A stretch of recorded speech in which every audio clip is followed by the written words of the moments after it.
Juntos al despertar, seguimos en esta emisión de jueves y lo adelantaba al comienzo, regresa Buen Idioma al Día, ya me acompaña aquí en el estudio, qué grato recibir a Cristian Martínez para hablar de ortografía a esta hora. Bienvenido. Buenos días, Yanela, qué placer siempre compartir contigo este espacio para hablar sobre buen idioma. Igual, ya lo decía Cristian cuando comenzábamos la emisión, en la portada adelantaba que hablaríamos sobre las novedades ortográficas. Muchos nos preguntan todavía sobre ese tema, Yanela.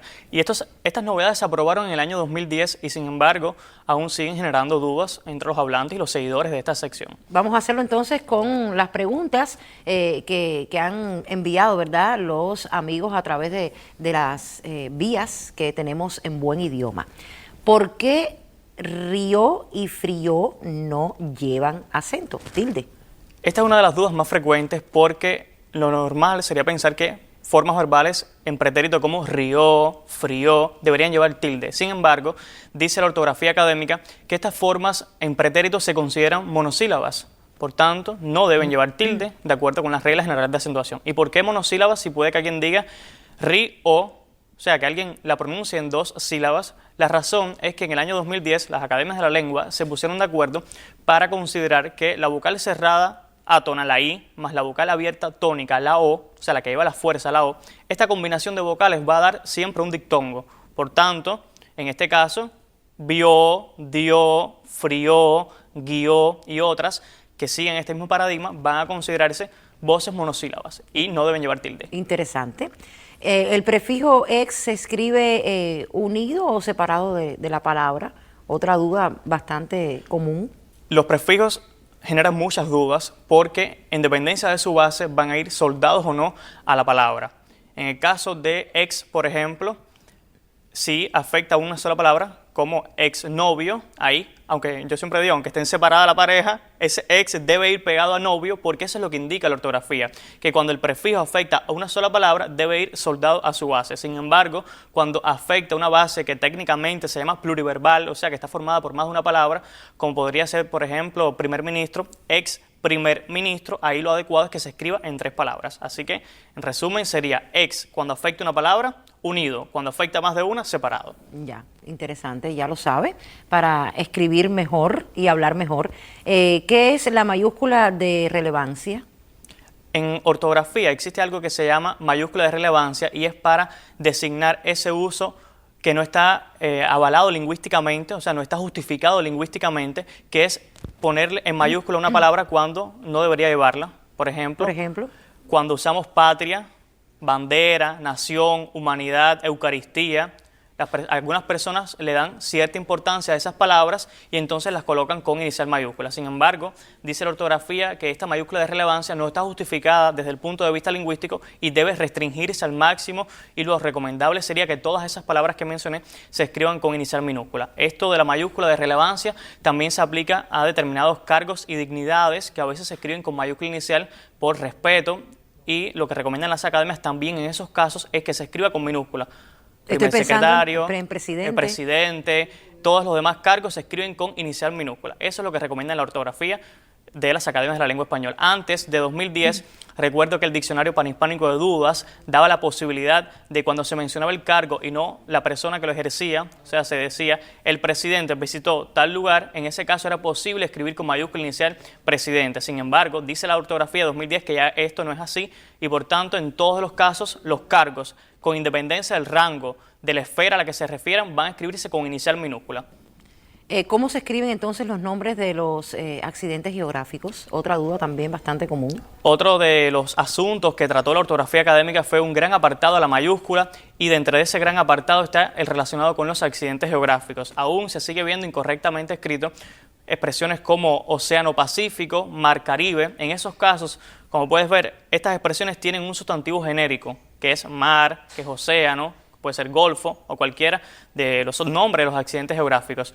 Esas denominaciones se escriben con inicial minúscula, son sustantivos genéricos y, por supuesto, ya la parte con mayúscula va a ser el nombre específico de ese mar, de ese océano. Por ejemplo, en Mar Caribe, mar con minúscula, pero Caribe obviamente con mayúscula inicial. Y así deberíamos aplicarlo en otros casos, como por ejemplo, Cuando diríamos Sierra del Rosario, ahí Sierra iría con minúscula y con otros también de nuestra geografía. Que Sierra sería Maestra.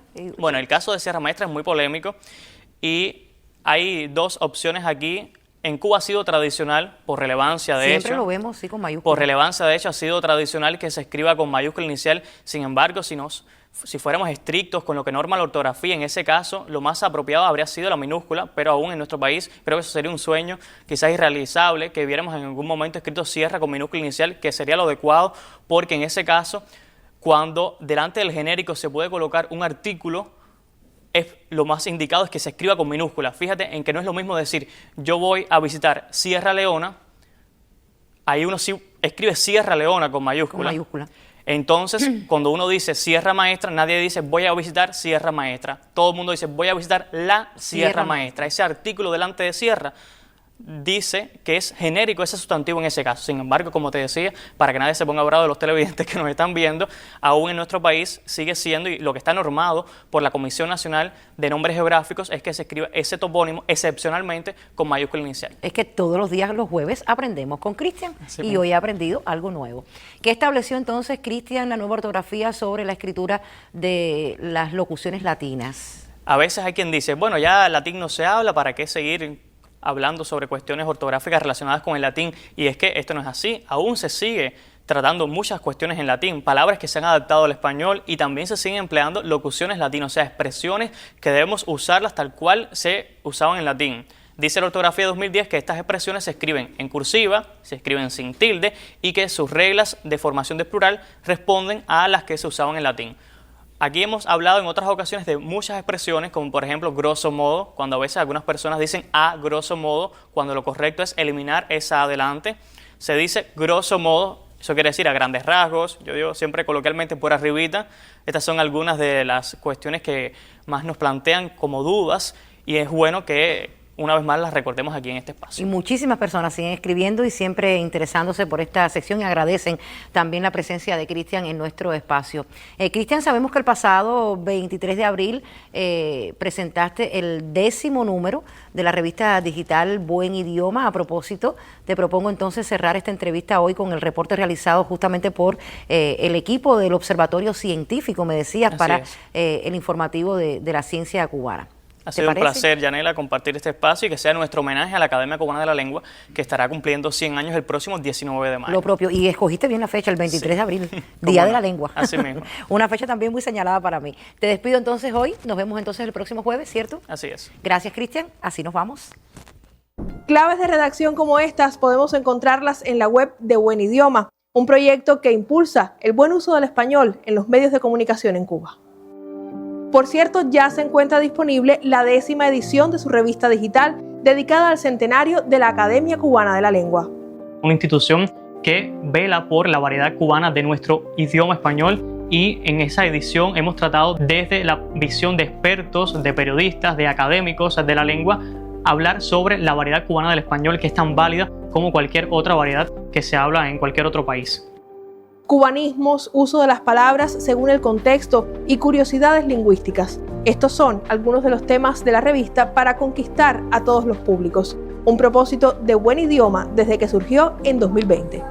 Y para ello ha tenido que llevar la ciencia lingüística a la lengua diaria, la lengua común, hacerlo entendible por la mayoría de los hablantes, porque precisamente a ellos es a que está dirigido este proyecto, aunque inicialmente se pensó en los periodistas, en los comunicadores, en los profesionales de los medios de comunicación, pero desde un inicio entendimos también que son los hablantes en general los que hacen la lengua, y para que estos hablantes se interesaran más por el uso apropiado de su lengua materna era necesario hacerlo de una manera clara, de una manera sencilla, que los lectores, los televidentes, los usuarios de las redes sociales nos siguieran desde las diversas plataformas, pero que lo hicieran enganchados realmente con el proyecto, que conocieran las interioridades de la lengua española, y hacerlo con un lenguaje académico, con un lenguaje formal, iba a ser un poco difícil poder atraer a todo tipo de públicos, desde los jóvenes hasta personas adultas, incluso niños nos han seguido en las redes del proyecto Buen Idioma. La sección en la revista Buenos Días de la televisión cubana es uno de los espacios para divulgar conocimientos sobre el español. También los perfiles en redes sociales con más de 100.000 seguidores. Esta afluencia de públicos de diversas nacionalidades, este encuentro de variedades lingüísticas ha sido muy útil para enriquecer los conocimientos que tienen no solo los cubanos, sino también los de otras variedades de la lengua sobre este buen idioma que ya alcanza más de 600 millones de personas en el mundo.